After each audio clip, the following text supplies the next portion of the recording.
Hello and welcome to the Vilmedi Peters Conservation Reserve. My name is Andrea Denham. I'm the Executive Director of the Upper Peninsula Land Conservancy. And I'm Rob Weiner. I'm with MSU Extension. Andrea and I are here today at the reserve to explore the area and learn about some of the common trees found both here and throughout the UP. The Vilmedi Peters Reserve is a gorgeous 123-acre nature preserve that's just on the edge of Marquette and Negaunee Township. It's really easy to get to, and we've got 4 miles of trails for you to explore, which includes a short Waterfall Trail. So we encourage you that after you've watched this video and learned a little bit about how to identify some trees here and in other places, that you come out and explore the trails on your own and see if you can identify the trees as well. It's a little bit of a rainy day, but we're still going to be having fun. We're ready for it. So are you ready, Rob? I'm ready. Let's go explore.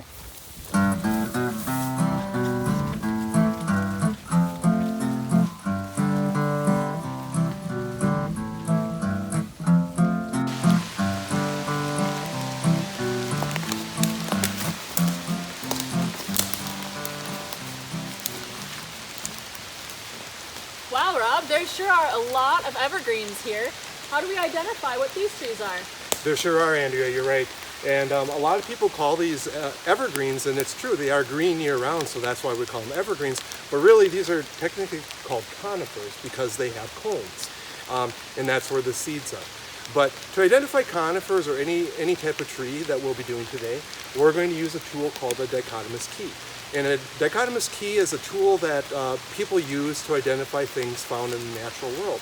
And basically what it is it's a choose your own adventure type thing where you're presented with a couple choices and you're going to read both choices for your tree that you're trying to identify, and one of them's going to fit your tree a little bit better than the other. And then it'll tell you where to go next, and you have 2 more choices. And you'll keep working your way down the list until you don't have any more choices, and eventually if you made the right decisions along the way, you get at the right choice. So should we give it a try? Yeah, let's give it a try. So this is what our first tree looks like up close. If we look at the top of the Dichotomous Key, we have 2 number 1s, and we're going to read these both. Now this one has distinct needles, and not all conifers, most of them do, but not all conifers have needles. Some have almost like a fish scale type of foliage, but this one has distinct needles. So then we go on to our next stage down the list, and we can see that these needles, each of them are just a single needle attached to the stem. There isn't a group of them together, it's just a single needle. So that's an important thing that we need to know. The next stage down, we can see that these needles are flat, or actually we can feel that they're flat. And there's a simple way that you can do this. If you take one needle between your thumb and first finger, and if you roll it, or try to roll it, and I can very easily tell the way this feels in my fingers when I try to roll it. It's not rolling at all because this is completely flat. So that brings us down to the last step, and then if I measure this, this is the smaller of the 2 choices that I would have to work with, so that tells us that this is a hemlock tree. The other thing with these hemlock needles, if we look really closely on the end of the needle where it came off the branch, you might be able to see a tiny little stem where this was attached to the branch. That's one of the key identifying features of a hemlock tree. Let's take a look at another common conifer found right in this area that we're standing, Andrea. This is another tree that, as you can see, it has distinct needles. It doesn't have a fish scale pattern. They are single needles. They're not in a group. There's just a single needle attached to a stem, one at a time by themselves. And we work our way down the list. This one also, if I put it between my thumb and first finger, and I'm trying to roll it and it's just not rolling, that tells me that this is flat. So this is very similar to the last one, the hemlock that we just looked at. And now, the final step, if I would put this next to a ruler and measure it, this one is much longer than the first one we just looked at. So that tells us that this is a balsam fir. Balsam fir is a very common tree, has a really fragrant smell, and many people use these for Christmas trees because of that smell. So for each of these trees, when you're using a dichotomous key, what we're doing is we're looking at the individual features that make each of these tree species unique. And in our case, with looking at conifers, we're looking at needles, the size, the shape, the length, whether they're single, whether they're in bundles. All of those things are going to be just a little bit different from one species to another. And so we're kind of being a detective, and we're looking at each of these features up close.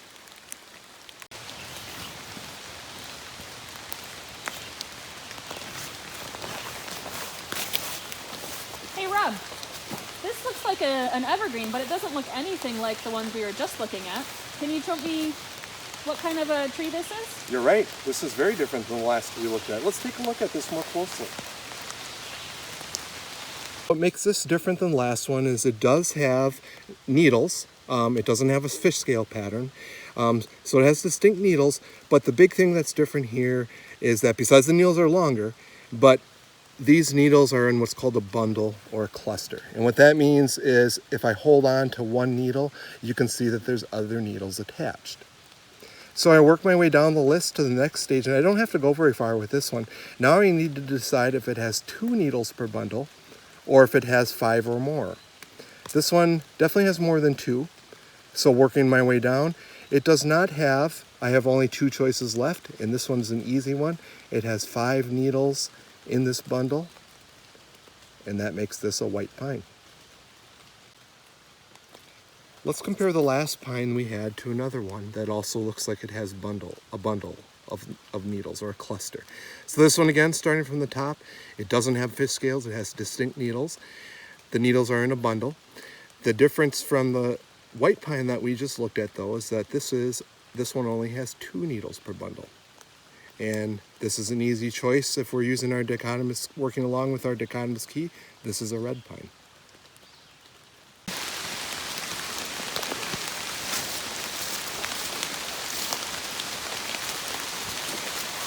Wow, Andrea, this is a really cool tree. Let's come take a look at this one. Sure, Rob. I know this isn't a conifer. No, this is definitely not a conifer. Let's take a look and see what type of tree this is. So we already talked about conifer trees, but what we're going to be talking about this time are deciduous trees. So deciduous trees, like this sugar maple behind me, are trees that have broad leaves and that have a tendency to drop all of their leaves in the falls, unlike the conifers, which we called evergreens because they stay green all year round.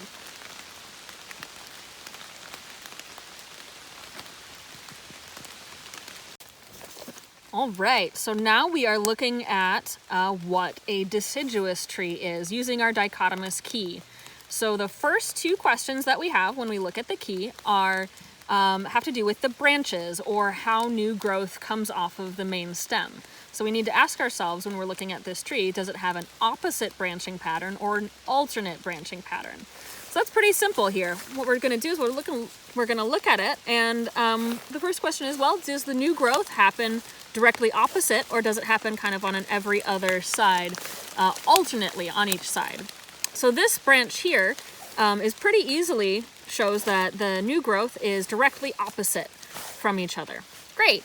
So then we go on to the next part of the dichotomous key within the opposite branching pattern, which is more about the leaves. Is it a palmate shaped leaf or a leaf with 5 to 13 leaflets?